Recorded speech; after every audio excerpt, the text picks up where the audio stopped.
저는 오늘 웰컴 홈이라는 제목으로 여러분과 말씀 나누려고 합니다. 여러분 집 다 있으시죠? 네, 뭐 홈리스는 없겠죠? 저 스트릿에서 지내시거나 이러신 분은 저한테 꼭 얘기하세요. 제 집에 재워드릴게요. 여러분에게 집은 어떤 의미인가요? 사전적으로요, 여러분 집은 이렇게 정의하고 있습니다. 사람이 거주하며 생활하는 공간이라고 사전에는 이렇게 나와요. 그러니까 벽이 있고 지붕이 있고 사람이 사는 곳을 바로 집이라고 하죠. 우리가 하루의 일과를 마치고 돌아오는 장소가, 그 쉬는 장소가 바로 집이라고 한다는 것이죠. 밖에서 생활하다가 지칠 때 어느 순간 이렇게 말을 합니다. 집에 가고 싶다. 회사 생활하다가도 하루에 몇백 번 생각하시죠? 집 가고 싶다. 전 안 합니다. 저는 교회가 집이니까요. 저는 안 합니다. 진짜예요. 그럼 왜 이런 얘기를 할까요, 우리가? 인간에게 돌아갈 곳에 대한 깊은 갈망이 있기 때문입니다. 제가요, 휴가로 이제 2년 전에 캘리포니아를 갔었어요. 이제 와이프랑 그때 갔었는데, 그때는 조이가 없었어요. 둘이 이제 갔는데 좋은 호텔에서 쉬고 맛있는 것도 먹고 하는데, 시간이 어느 정도 지나니까 이 뉴욕 집이 생각이 나는 거예요. 둘이서 제정신인가? 바퀴벌레 나오는 그 집. 제 하루 루틴이 어떻게 되냐면, 자기 전에 이제 그 불 다 끄고 한참 있다가 휴대폰 후레쉬를 딱 켭니다. 그리고 주방에서 바퀴벌레 찾기를 해요. 그리고 이제 약 뿌리는 이게 제 하루 루틴이거든요. 요즘 많이 안 나와요. 근데 그 집이 생각이 난다는 거예요. 그 아무리 안 좋은 집이어도 내가 내 집이 아닌 다른 곳에 있다가 너무 오래 있다 보면 어느 정도 시간이 지나면 제 집이 생각난다는 것입니다. 내 집이 최고다 막 이런 얘기를 했었어요, 그때. 그런데 여러분, 우리가 돌아가고 싶어하는 그 집은요, 꼭 건물만을 의미하진 않습니다. 저는 올 초에 여러분 한 달 동안 혼자 있었거든요. 12월 그 달에 한 달 정도 혼자 있었는데, 이제 와이프랑 아기는 이제 한국에 있고 저는 먼저 한국에서 돌아와가지고 이제 혼자 있었어요. 근데 그 기간 동안에요, 처음부터 슬펐어요. 처음부터 슬펐습니다. 처음부터 슬펐어요. 그런데 슬펐는데 그런데요, 진짜예요. 왜냐하면 사람들이 계속 물어보는 거예요. 전도사님 괜찮냐고, 혼자 지내는데 괜찮냐고 막 물어보시는 거예요. 저 정말 안 괜찮았어요. 그런데 제가 괜찮다고 얘기했어요. 근데 제 얼굴에 사람들이 계속 이렇게 미소가 저도 모르게 생겼었나 봐요. 그래서 저는 사람들을 안도시키기 위해서 생긴 미소인데, 너무 좋아한다 전사님이 혼자 있는 걸, 이렇게 얘기를 하시더라고요. 근데 저는요, 그 기간 동안 집이 너무 어색했어요. 왜냐하면 제가 그 자취를 끝내고 결혼하고 나서부터는 한 번도 제가 집에 혼자였던 적이 없거든요. 그러니까 언제나 내가 문을 딱 열고 들어가면 나를 웰컴해주는 우리 와이프가 있고, 아기가 조이가 태어나고 나서는 아빠 하는, 이제 지금 아빠 하거든요. 그 아빠 하는 조이가 있었는데, 그 조이의 울음소리도 없고 와이프의 반겨주는 인사도 없고, 저 혼자 딱 문을 들어가니까 너무 적막한 거예요, 그 집이. 그러니까요, 제 집이 있긴 하지만 집에 가고 싶지가 않은 거예요, 그 기간 동안. 여러분, 왜 그럴까요? 내가 사랑하는 아내와 아기가 없기 때문이지. 이게 무슨 말이냐면, 나를 웰컴해주는 사람들, 나를 조건 없이 사랑해주고 반겨주는 사람들이 그 집에 없기 때문이에요. 우리가 좋아하는 누군가와, 우리가 사랑하는 누군가와 함께 한다면, 여러분, 내가 뉴욕이 아니라 다른 나라, 어떤 아프리카에 있더라도 그곳이 내 집이 될 수 있다는 거예요. 우리는 여러분, 성공을 추구하고 또 많은 것을 이루려고 노력하지만, 마음 깊은 곳에서는요, 여전히 이런 질문들을 합니다. 나는 어디에 속해 있는지, 또 나는 어디에서 정말 편안할 수 있는지, 나는 또 정말 어디에서 내가 나다운 모습으로 살아갈 수 있는지를 우리가 고민한다는 것입니다. 성경은요, 여러분, 이 질문에 대해서 답을 시편 90편 1절 말씀에서 이렇게 주고 있는데요. 우리 같이 읽어보겠습니다. 시작. 주여, 주는 대대에 우리의 거처가 되셨나이다. 아멘.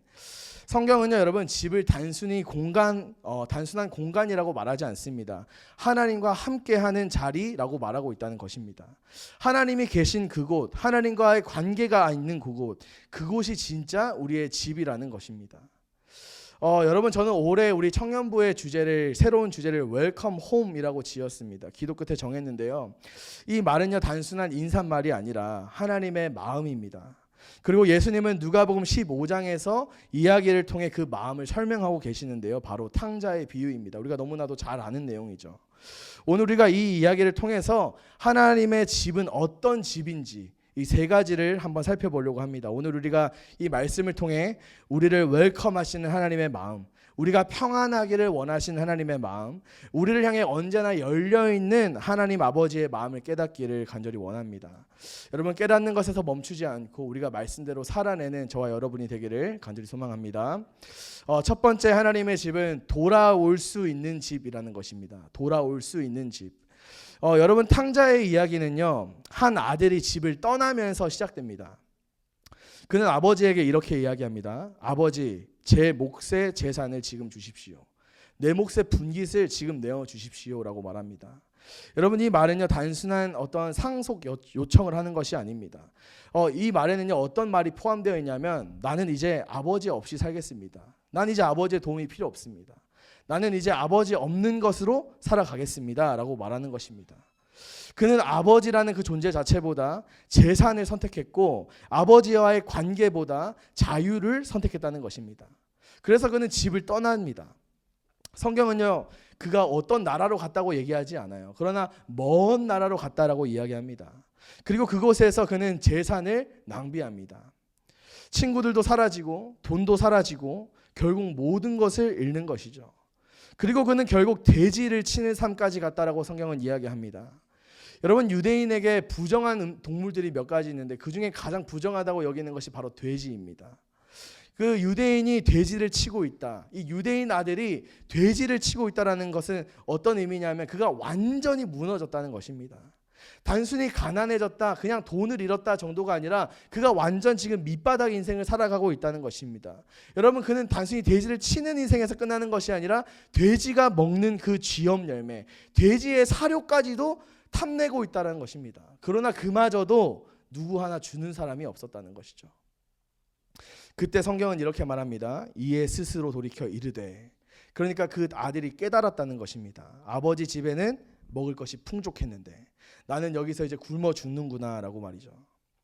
그래서 이 둘째 아들은요, 돌아가기로 결정합니다.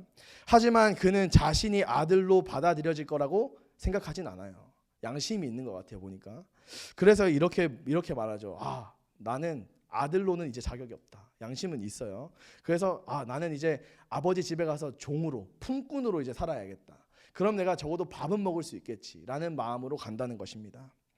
그래서 아버지에게 가서요, 그 말을 하려고 작정하고 가는 중이에요. 그런데 여러분, 놀라운 장면이 나오는데 누가복음 15장 20절 말씀입니다. 같이 읽어보겠습니다. 시작.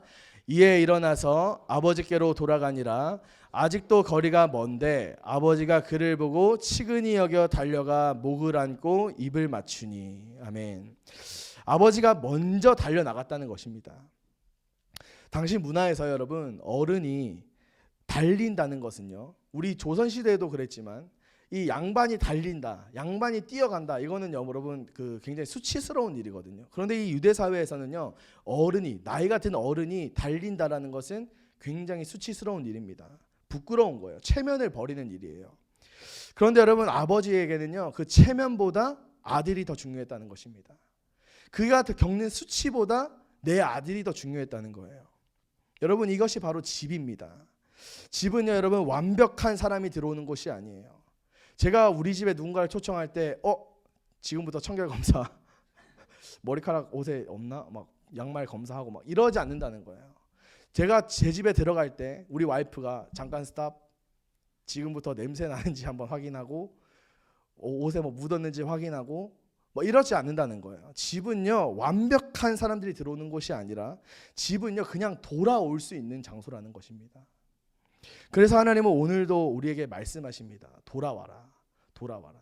여러분, 집은요, 돌아올 수 있는 장소입니다. 아멘. 두 번째 하나님의 집은요, 평안함이 있는 집입니다. 평안함이 있는 집. 탕자가 여러분 돌아왔을 때 아버지가 야 이놈이야, 네가 제정신이냐고, 지금 어디 지금 네가 양심이, 이러지 않는다는 거예요. 하나님이 우리를 막 꾸짖고 그 아버지가 아들을 막 책망하고 꾸짖고 혼내고 욕하고 그러지 않았다는 것입니다.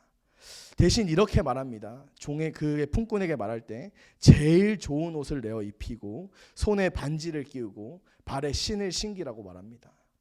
여러분, 이것은 단순한 환영을 의미하는 것이 아닙니다. 그 환영 그 이상의 것이 있다는 것입니다. 여러분, 이것은 신분의 회복입니다.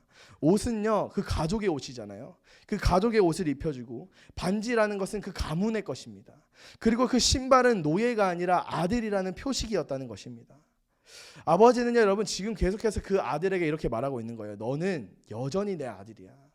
네가 이렇게 더러운 꼴로 있어도, 네가 이렇게 수치스러운 모습으로 있어도, 네가 얼마나 밑바닥 인생 가운데 있어도 너는 내 아들이야 라는 것을 직접 보여주고 있다는 것입니다. 여러분, 이 집에서는요, 이 하나님의 집에서는 죄인이 다시 아들이 되는 집이라는 것입니다. 죄인이 죄인으로 계속 남아서 죄인으로서 눈치를 보고 아버지의 눈치를 살피는 집이 아니라 죄인이 다시 아들이 되어서 그 평안함을 누릴 수 있는 장소가 바로 아버지의 집이라는 것입니다. 그래서 여러분, 집은요, 정죄가 있는 곳이 아니에요. 네가 뭘 잘못했지? 네가 이거 잘못했잖아. 네가 저거 잘못했잖아. 너는 그래서 안 돼 라고 말하는 것이 아니라 너는 내 아들이야 라고 평안함을 줄 수 있는 곳이 바로 하나님의 집이라는 것입니다. 그런데 여러분, 이 이야기가요, 둘째 아들에게서 끝나지 않는다는 거 여러분 알고 계시죠? 이 이야기에는 또 다른 인물이 있습니다. 또 다른 아들이 있죠. 첫째 아들이 있습니다. 그 아들은요, 집을 나가진 않았어요. 그 아들은 집 안에 있었습니다. 하지만 여러분, 그 첫째 아들은 집을 집으로 누리지 못했다는 거예요. 그 평안함이 있는 집, 돌아올 수 있는 집, 그 집을요, 그 아들은 불편함 가운데 있었다는 것입니다. 누가복음 15장 28절 말씀을 보면요, 같이 읽습니다. 시작. 그가 노하여 들어가고자 하지 아니하거늘 아버지가 나와서 권한대. 그가 노하여 들어가고자 하지 않았다라고 성경은 말하고 있습니다. 첫째 아들은 화가 났습니다. 왜냐하면 그는 집을 사랑의 관계가 아니라 노동과 보상의 시스템으로 봤기 때문이에요. 여러분, 이 아들의 화는요, 어떻게 보면 좀 합법적이에요. 왜냐하면 이 둘째 아들은 자신의 분깃을 들고 나갔단 말입니다. 그러면 이 남아있는 아버지의 재산은 누구 것입니까? 첫째 아들 것이겠죠. 그런데 이 첫째 아들의 재산을 가지고 또 잔치를 벌이잖아요. 그러면 첫째 아들의 재산을 계속해서 깎여 내려가는 거예요. 이 첫째 아들에게는 화를 낼 수 있는 충분한 이유가 있다는 것입니다. 그러나 여러분, 이 첫째 아들의 합법적인 화, 그럼에도 이 첫째 아들이 불쌍한 이유는 무엇입니까? 그가 그 가정 안에서의 온전한 관계와 사랑을 누리지 못했다는 것입니다. 그래서 여러분, 그는 이렇게 말합니다. 내가 여러 해 아버지를 섬겼습니다 라고 말합니다. 여기서 섬겼다라는 단어는요, 아들이 아니라 아들이 할 수 있는 말이 아니에요. 그러니까 내 신분이 종일 때 할 수 있는 말이 바로 이 섬겼다라는 원어적 의미가 있습니다. 그는 아들이었지만 어떤 마인드로 살았습니까? 아, 내가 종이구나. 내가 이 집에서는 그냥 품꾼 같은 존재구나 라는 마음으로 살았다는 것입니다. 그러니까 아빠에게, 이 아버지에게 내가 여러 해 섬겼지 않습니까? 라고 따져 묻는 것입니다. 그는요, 여러분, 아들이었지만 여전히 종으로 살고 있었다는 거예요. 그래서 그는 집에 있었지만 집안에서의 평안은 누리지 못했습니다. 그런 아들에게 아버지가 이렇게 말합니다. 너는 항상 나와 함께 있고 내 것이 다 네 것이 아니냐라고 말하는 것이죠. 여러분, 집은 단순히 머무는 장소가 아니라는 것을 기억하시기 바랍니다. 집은요, 평안을 누리는 장소입니다. 아멘. 여러분, 우리가 이 땅 가운데 살아갈 때 세상이 계속해서 우리를 정죄합니다. 사탄 마귀는요, 계속해서 우리를 참소합니다. 참소라는 것은 무엇이냐면 고발한다는 것입니다. 네가 이런 죄 지었는데 네가 오늘 교회 갈 수 있다고? 네가 이런 죄 지었는데 네가 하나님 아들이라고? 하나님이 너 이런 죄까지도 사랑하신다고? 계속해서 우리의 마음을 찔러대고 하나님 앞에 가서 고발하는 자가 바로 사탄 마귀라는 것입니다. 그런데 여러분, 우리는 아들이기 때문에 당당할 수 있습니다. 우리가 종이 아니라 그분의 핏값을 주고 산 아들이기 때문에, 우리가 그 사랑의 관계 가운데 있기 때문에 우리가 당당하게 말할 수 있습니다. 그래, 나 죄 지었다. 그런데 예수님이 다 해결하셨어. 우리 아버지가 다 끝내셨어. 우리 아버지가 그 모든 것을 페이하셨어. 그러니까 난 자유해 라고 이야기할 수 있다는 것입니다. 여러분, 세상 가운데에서 정죄받고 슬퍼하고 넘어지고 낙심한 채로 있지 마십시오. 하나님께서 우리 가운데 평안함을 이미 허락하셨다는 것 여러분 기억하면서 아버지의 집으로 오는 우리가 되길 간절히 소망합니다. 세 번째 아버지의 집은요, 열려있는 집입니다. 탕자의 이야기를 보면 흥미로운 장면이 하나 있습니다. 아까 말했듯이 아버지는 이 이야기에서 두 번 나갔습니다. 첫 번째, 집을 떠났던 둘째 아들이 돌아올 때 누가복음 15장 20절에서 아버지는 멀리서 아들을 보고 달려갔다라고 나와 있습니다. 그런데 이 이야기에는 또 한 번 아버지가 집 밖으로 나가는 장면이 있습니다. 아까 읽었던 28절 말씀인데요. 아버지가 나와서 권하니라고 성경은 말하고 있다는 것입니다. 그러니까 이 두 번째는 첫 번째 아들 때문에 또 나갔다는 것입니다.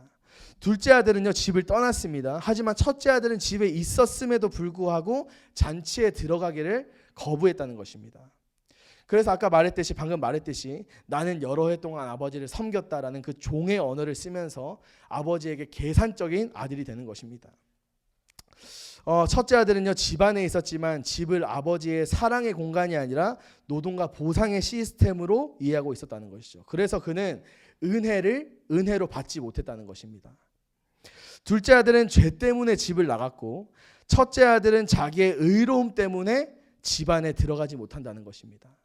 내 도덕적인 기준, 내 그 기준 안에 하나님을 가두고 내 기준에 맞춰서 하나님을 재단하는 그 죄악 가운데 있으면서 그 첫째 아들은 아버지의 집안에 있으면서도 아버지의 평안함과 아버지의 사랑을 온전하게 누리지 못했다는 것입니다.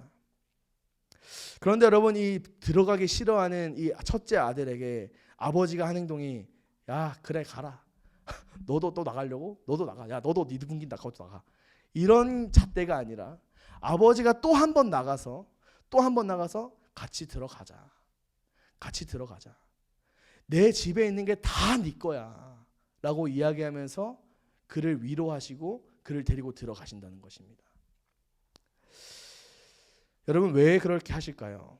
인간적인 마음에서는요, 둘째가 그랬는데 첫째가 그걸 보고 또 그렇게 하면 어떤 마음이 들겠습니까? 다 포기하고 싶지 않겠습니까? 그래, 네 마음대로 살아라, 다 큰 성인이 내가 뭘 막니, 다 네 마음대로 살아라 라고 하고 싶지 않겠어요? 그런데 아버지가 그럴 수 없는 이유는 무엇입니까?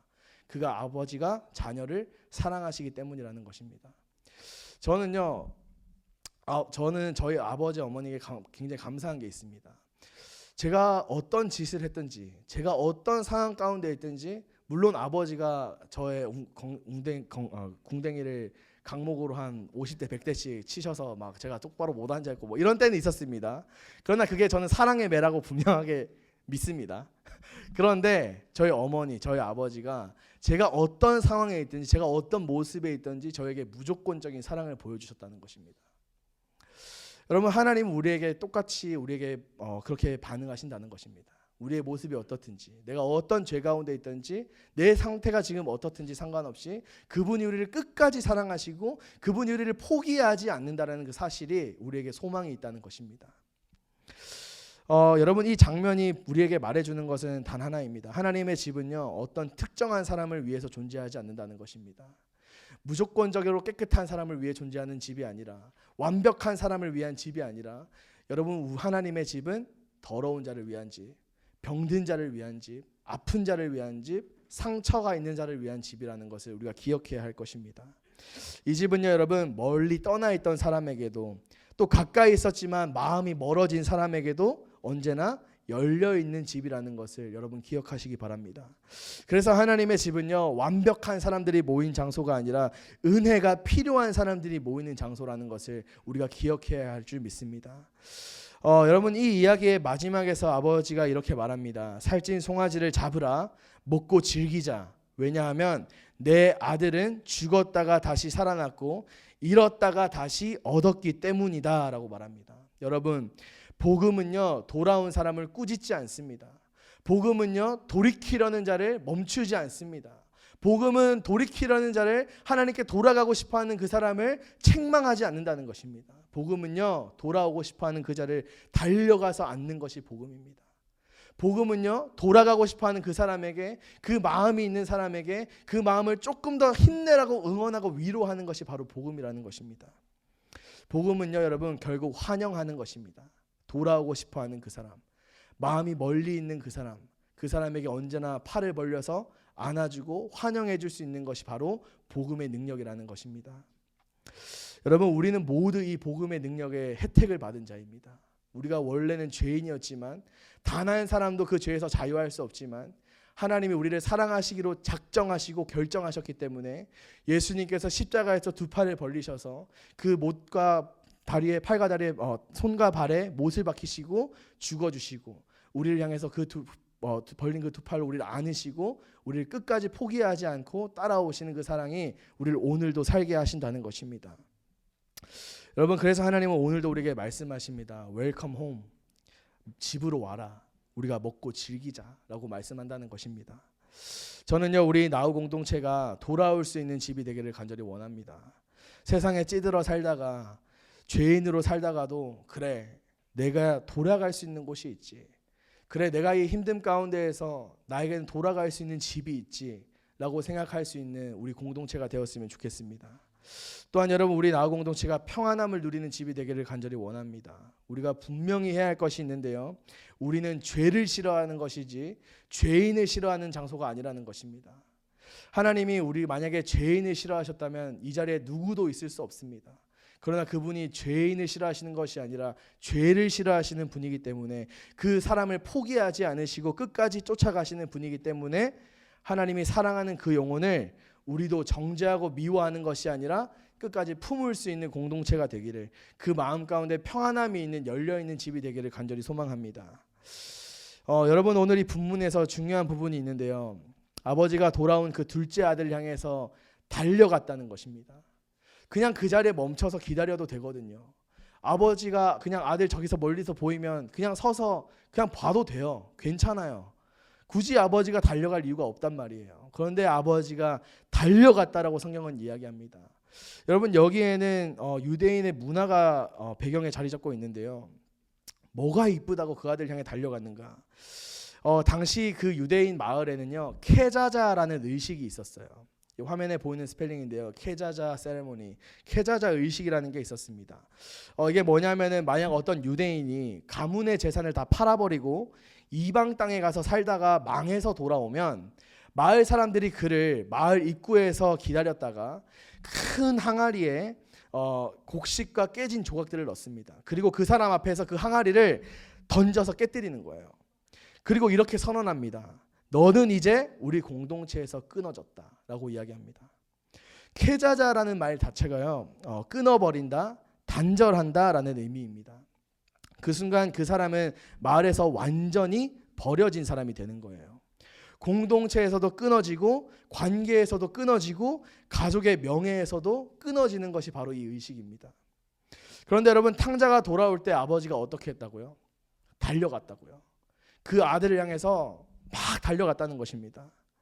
체면도 수치도 중요하지 않고 그 사람이, 다른 사람이 나를 어떻게 보는지도 중요하지 않고 아들을 향해서 달려갔던 그 이유는 뭐냐면, 아마도 마을 사람들이 그 아들을 향해 케자자 의식을 하기도 전에 먼저 달려가서 그 아들을 보호하기 위함이 없을 거라는 것입니다.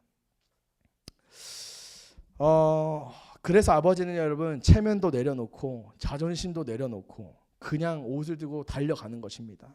그리고 그 아들을 먼저 안아버리는 것이죠. 여러분, 이게 무슨 의미일까요?